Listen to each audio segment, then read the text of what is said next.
But it's not all sunshine and roses, sadly. Nope, there is an Achilles heel to this new Forester.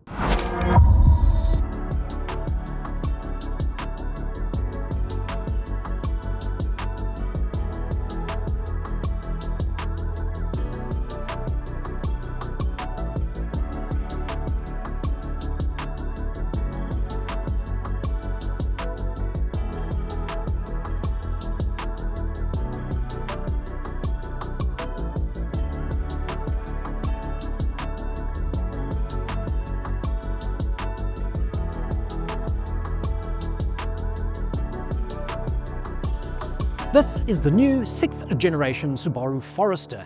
It competes with the likes of the Toyota RAV4, Mazda CX-5, VW Tiguan, and even a few of those Chinese competitors, the likes of the Chery Tiggo 8. But what this one offers as standard is all-wheel drive and 220mm of ground clearance, which is pretty important on South Africa's rough and tumble roads. Step inside and the Touring trim instantly impresses. It is exceptionally quiet in here, not only while it's standing still, but out on the road as well.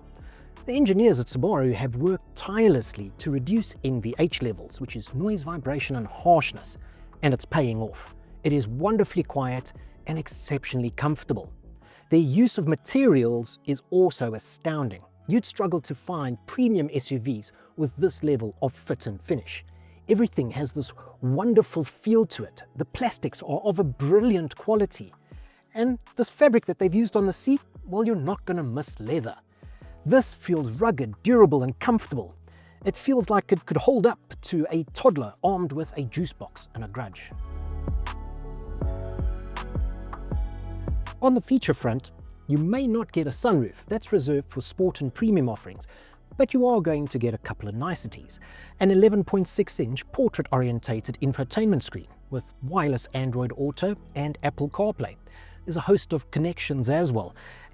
USB-C, USB-A and even an aux input, something that's omitted from many modern cars. As a whole, it is great in here. And there's tons of legroom too. Practicality is also the Forester's strong suit. You see, behind this electronic tailgate is a cargo space that offers up 496 litres of space. And you can expand that even further to 1,174 by folding the rear seats down, and they fold perfectly flat, maximising this cargo area. It also has a flat floor. There's no sill over here, so it's not going to feel like you're deadlifting a pram every time you load and unload it. The doors also open wonderfully wide, making it easy to get in and out of the Forester and even help youngsters with their car seats.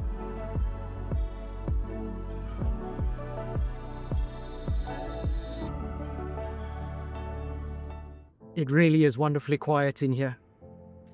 Power comes from Subaru's 2.5-litre flat-4 boxer engine.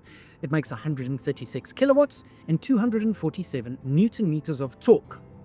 It sends power to all four wheels through Subaru's customary symmetrical all-wheel drive. And it does this through a Lineatronic CVT. But before you dig your heels in, let me tell you this. It is the best CVT that I have ever used. It is fantastic. I actually prefer this to some traditional torque converter automatics. It's got pre-programmed steps in it, so it feels very natural, and it doesn't have that rubber banding effect that you typically get from a CVT. I would happily drive a car with this level of CVT calibration. Safety is also a hallmark of the Forester, and it's no different in this 6th generation. It comes with the standard array of 9 airbags, ABS and EBD, traction control. But each and every model now gets Subaru's EyeSight, a binocular camera system that provides you with semi-autonomous driving and advanced safety systems. And these include adaptive cruise control, lane keep assist, and emergency braking. It's also got the driving stop system.